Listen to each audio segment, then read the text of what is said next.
Bonjour et bienvenue dans 5 minutes pour Christ. Notre enseignement de ce jour, c'est Reçois la parole de Dieu avec douceur.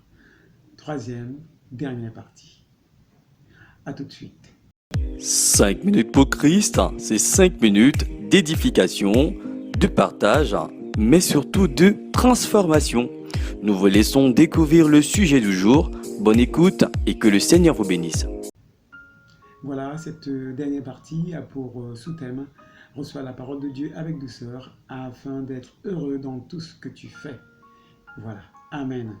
Voilà, Jésus est la parole de Dieu qui s'est faite chair. Et nous savons que ce qui caractérisait le Seigneur Jésus, c'était la douceur. Il était doux de caractère. Et c'est à cause même de cette douceur-là qu'il a accepté de mourir sur la croix afin que toi et moi, nous puissions être sauvés. Et oui, s'il n'avait pas développé ce trait de caractère de sa personne, il se serait opposé à la volonté de Dieu. Mais grâce à cette douceur, il a laissé qu'il soit sacrifié, qu'il soit tondu comme un agneau, sans défense, pour que toi et moi, nous soyons sauvés.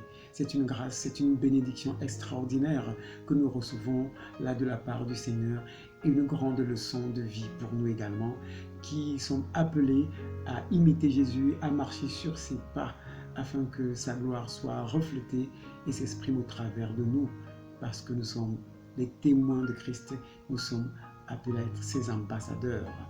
Et étant ses ambassadeurs, nous devons justement être comme lui, il a été pour Dieu, c'est-à-dire le reflet de sa gloire et l'empreinte de sa personne.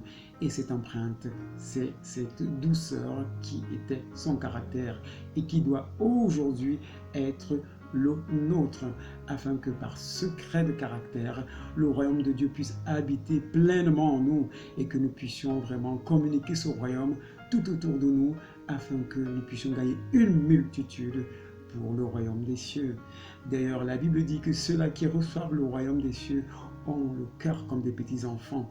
Donc c'est ce cœur pur, tendre, innocent que le Seigneur recherche en nous, qui est opposé à la rudesse, à la dureté, à la violence que le monde pense prendre aujourd'hui comme modèle pour exercer son influence. Non.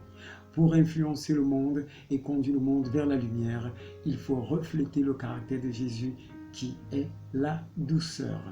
Et c'est pour cela que nous avons été bénis dans cette série d'enseignements qui a été inspirée du livre de Jacques, premier chapitre, des versets 21 à 25, que je vais lire. C'est pourquoi, rejetant toute souillure et tout excès de malice, recevez avec douceur la parole qui a été plantée en vous et qui peut sauver vos âmes. Mettez en pratique la parole et ne vous bornez pas à l'écouter, en vous trompant vous-même par de faux raisonnements. Car si quelqu'un écoute la parole et ne la met pas en pratique, il est semblable à un homme qui regarde dans un miroir son visage naturel et qui, après s'être regardé, s'en va et oublie aussitôt quel il était. Mais celui qui aura plongé le regard dans la loi parfaite, la loi de la liberté, et qui aura persévéré, n'étant pas un auditeur oublieux, mais se mettant à l'œuvre, celui-là sera heureux dans son activité. Amen. Voilà, c'est pour notre bonheur que le Seigneur nous demande de recevoir sa parole avec douceur. Et lorsque nous le faisons, nous sommes dans l'obéissance et nous le faisons également avec joie parce qu'il nous procure un grand bien et communique également un grand bien autour de nous parce que nous sommes une source de bénédiction. Voilà. Si aujourd'hui ce message t'a touché et que tu penses que réellement tu es appelé à être un enfant de Dieu, ne résiste pas. Accepte Jésus, accepte son caractère et il fera de toi le reflet de la gloire de l'Éternel, l'empreinte de sa personne, parce que lui aussi, il vit en toi. Voilà, nous allons prier. Seigneur Jésus, je te prie de me pardonner parce que je reconnais que je suis pécheur. Je t'ouvre mon cœur aujourd'hui et je te reçois dans ma vie comme mon seul Seigneur, mon seul Sauveur et mon unique Maître. Sois béni.